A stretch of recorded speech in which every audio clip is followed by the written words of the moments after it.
Assalamualaikum warahmatullahi wabarakatuh. Perkenalkan, kami dari kelompok 5. Kami beranggotakan 3 orang. Perkenalkan, saya Sofia Zubaidah. Saya di sini akan menyampaikan latar belakang berdirinya Daulah Abbasiyah. Pemerintah dinasti Abbasiyah merupakan kelanjutan dari pemerintahan sebelumnya, yaitu dinasti Umayyah yang telah digulingkannya. Dinamakan dinasti Abbasiyah karena para pendiri dan penguasanya merupakan keturunan Abbas bin Abdul Muthalib, paman Rasulullah. Nama Abbasiyah berasal dari kata Al-Abbas, dan Abbas itu adalah nama seorang keturunan Bani Hashim. Berdirinya dinasti Abbasiyah dilatar belakangi oleh terjadinya kekacauan dalam kehidupan negara dinasti Umayyah. Menjelang runtuhnya dinasti Umayyah ini, para khalifah dan penjabat negara lainnya melakukan kekeliruan dan kesalahan yang menyebabkan terjadinya kekacauan tersebut. Kesalahan dan kekeliruan dinasti Umayyah yang menyebabkan runtuhnya dinasti tersebut. Dinasti ini mengemaskan atau mengistimewakan bangsa Arab atas bangsa lainnya dan menganggap rendah kaum muslim non-Arab atau Mawali.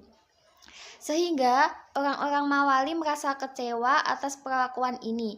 Dinasti ini memihak pada salah satu golongan dari suku Arab yang bersaing.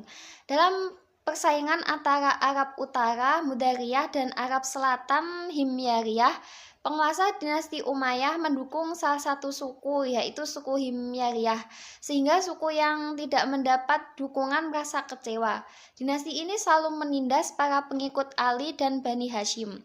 Dinasti ini juga mengingkari salah satu isi dari perjanjian Amul Jamaah, yaitu setelah jabatan Khalifah Muawiyah berakhir, kekuasaan akan diserahkan pada musyawarah kaum muslimin. Tetapi Muawiyah dan penerusnya justru mengangkat putra mahkota.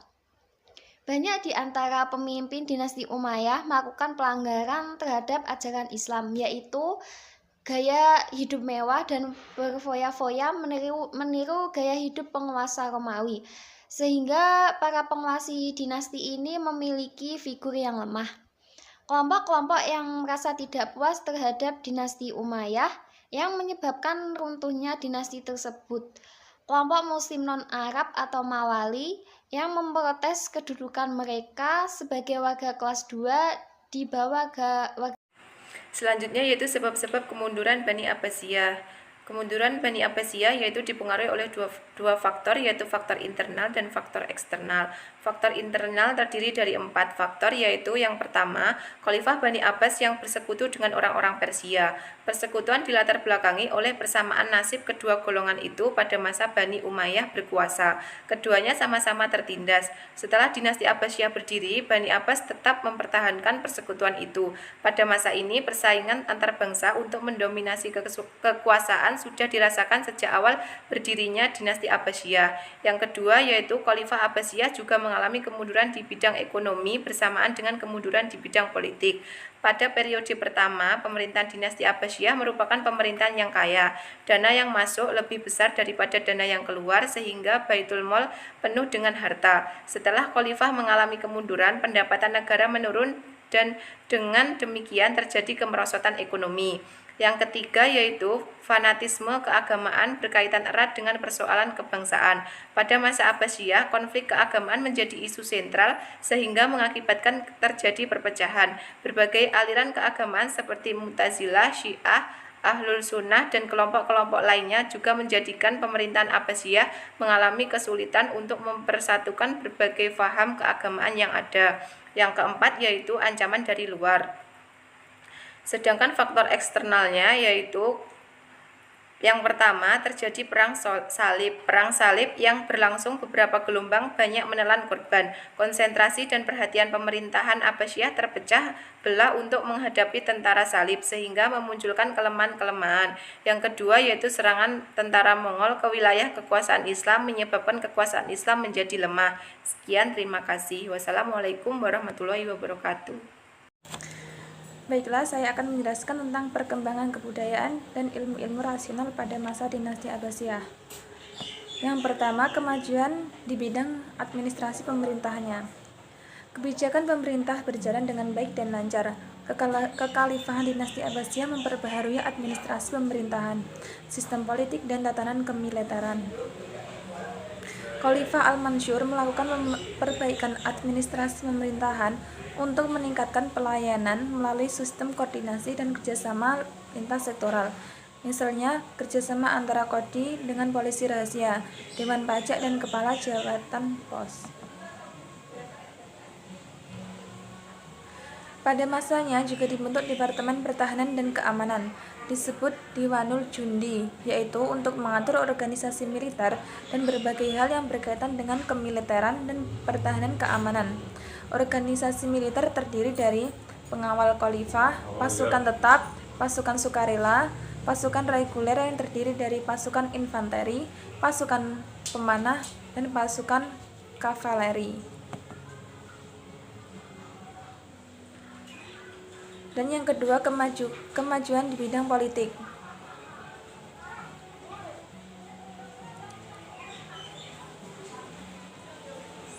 Sebagaimana telah disebutkan pada tema silsilah kekhalifahan dinasti Bani Abbasiyah, sejarawan membagi kepada 4 periode. Maka sistem pemerintahan dinasti Abbasiyah berbeda-beda sesuai dengan perubahan politik, sosial, dan budaya. Dan periode pertama yaitu atau periode pengaruh Arab dan Persia 1, yang pada tahun 132 sampai 232 Hijriah atau 750 sampai 847 seiring meninggalnya Khalifah Al-Watsik. Khalifah dibantu oleh wazir, gubernur, menteri, dan para panglima memegang penuh kekuasaan. Kegiatan politik, sosial, ilmu pengetahuan, dan kebudayaan berpusat di ibu kota negara, Baghdad. Ilmu pengetahuan dijadikan sebagai suatu hal yang sangat penting. Kebebasan berpikir dijunjung tinggi dan diakui sepenuhnya. Para menteri turunan Persia diberi hak yang penuh dalam menjalankan pemerintahan, sehingga mereka memiliki peranan yang penting dalam membina peradaban Islam. Yang periode kedua yaitu tahun 232 atau 334 Hijriah atau 847 sampai 945 Masehi. Khalifah Al-Mutawakil memegang kekhalifahan. Yang periode ketiga pada tahun 334 sampai 447 Hijriah atau 945 sampai 1555 Masehi. Kekuasaan dinasti Bani Buwayhi dalam pemerintahan Khilafah Abbasiyah. Periode keempat pada tahun 447 sampai 590 Hijriah atau 1555 sampai 1994 Masehi. Masa kekuasaan Daulat Bani Seljuk dalam pemerintahan Khilafah Abbasiyah. Sampai datangnya pengaruh lain seperti invasi dari bangsa Tartar dan ekspansi Bani Utsmani. Yang ketiga, kemajuan di bidang sosial, ekonomi, dan budaya. Yang pertama, sistem sosialnya. Gyurgy Zaidan dalam bukunya Tamadun al-Islam menggambarkan pada masa Bani Abbasiyah, masyarakat terbagi menjadi 2 kelompok, yaitu kelas khusus dan menjadi 2 kelompok yaitu kelas khusus dan kelas umum.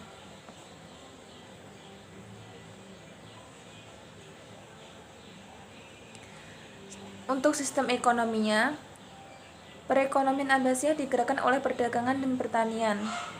Di berbagai wilayah kekuasaan Abbasiyah terdapat kegiatan industri, yaitu industri kain linen di Mesir, sastra di Syria dan Irak, kertas di Samarkand, serta berbagai produk pertanian seperti gandum dari Mesir dan kurma dari Irak. Hasil-hasil industri dari pertanian ini diperdagangkan ke berbagai wilayah kekuasaan Abbasiyah dan negara lain.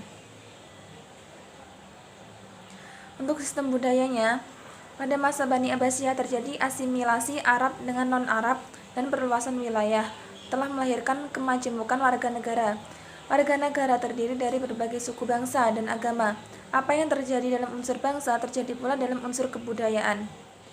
Dalam perkembangan kebudayaan, berkembang corak kebudayaan yang berasal dari beberapa bangsa.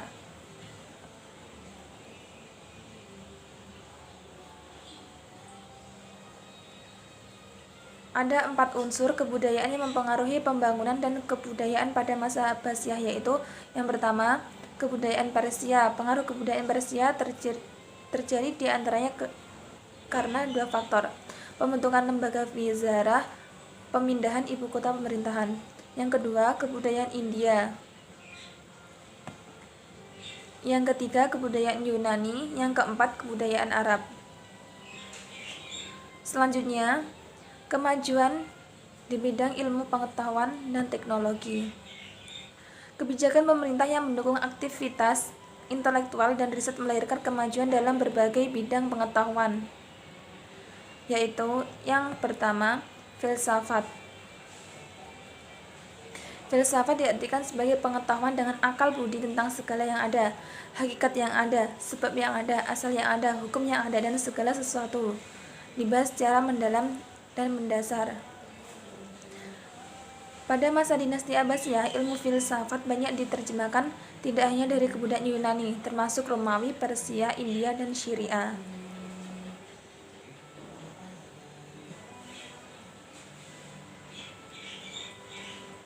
Ilmu filsafat Islam adalah pengetahuan dan penyelidikan dengan akal budi mengenai hakikat yang ada, sebab asal dan hukumnya, atau ketentuan-ketentuan berdasarkan Al-Quran dan hadis. Dan muncullah tokoh-tokoh terkenal dalam bidang filsafat Islam, di antaranya Al-Farabi,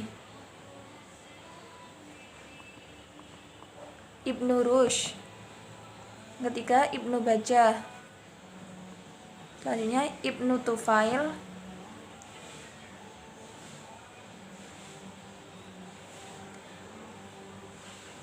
dan selanjutnya ilmu kedokteran. Ada 2 buku tentang kedokteran yang ditulis oleh 2 orang muridnya yang dipersembahkan kepada Ibnu Tufail, yaitu karya Al-Bidruji berjudul Kitab Al-Hay'ah dan karya Ibnu Rushd berjudul Fi Al-Buka, Al-Maskunah wa Al-Wair Al-Maskunah. Ibnu Tufail meninggal di kota Marrakesh, Maroko pada 581 Hijriah atau 1185 Masehi.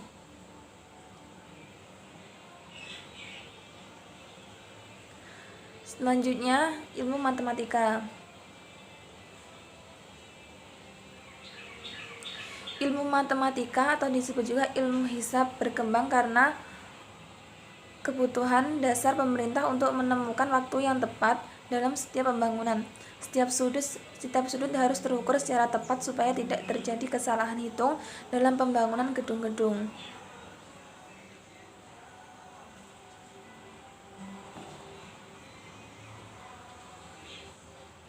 Di antara ahli matematika muslim yang terkenal yaitu Al-Khawarizmi, pengarang kitab Al-Jabr wal Muqabalah atau ilmu hitung, dan penemu angka 0. Kemudian Abu Al-Wafa Muhammad bin Ismail bin Al-Abbas terkenal sebagai ilmu matematika. Tokoh-tokoh lain yang juga dikenal ahli matematika dan memberikan sumbangan signifikan bagi pengembangan matematika yaitu Al-Biruni dan Umar Khayyam. Selanjutnya ilmu astronomi. Ilmu astronomi dalam Islam disebut ilmu al-falak, yaitu ilmu yang mempelajari benda-benda langit seperti matahari, bulan, bintang, dan planet-planet lain. Ilmu ini ditemukan sekitar 3000 tahun sebelum Masehi di Babilonia. Dalam perkembangan ilmu astronomi muncullah sistem penanggalan.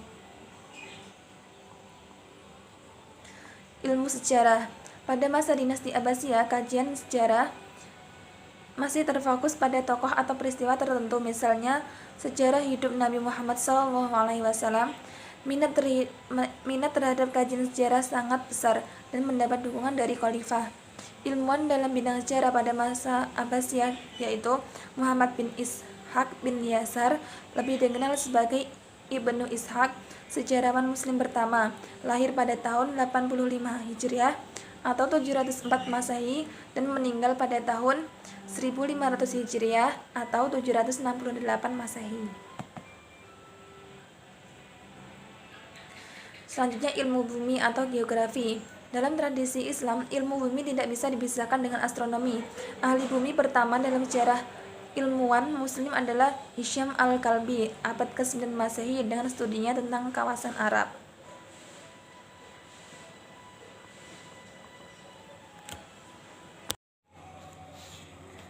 Selanjutnya, tentang faktor-faktor yang menyebabkan kemajuan perkembangan ilmu pengetahuan dan peradaban Islam. Yang pertama, faktor internal dari umat Islam, yaitu pemahaman yang utuh terhadap semua keilmuan yang diisyaratkan oleh Al-Quran. Yang kedua, lahirnya berbagai pusat kajian dan analisa keilmuan serta pusat-pusat penerjemahan terhadap buku asing yang dibiayai oleh pemerintah. Yang ketiga, para pembesar kerajaan memiliki perhatian yang tinggi terhadap pentingnya ilmu pengetahuan bagi kehidupan manusia. Selanjutnya, faktor eksternal umat Islam. Yang pertama, tradisi keilmuan telah berkembang lebih dulu di wilayah Persia, jadi umat Islam tinggal mengembangkan dan menambah keunggulannya. Yang kedua, proses transformasi keilmuan Islam terhadap keilmuan luar lebih didorong oleh daya tarik filsafat yang menurut umat Islam mempunyai sisi yang menarik. Yang ketiga, umat Islam melakukan adaptasi terhadap budaya asing, terutama ilmu atau filsafat Yunani, diteruskan dengan proses menerjemahkan buku-buku asing tersebut.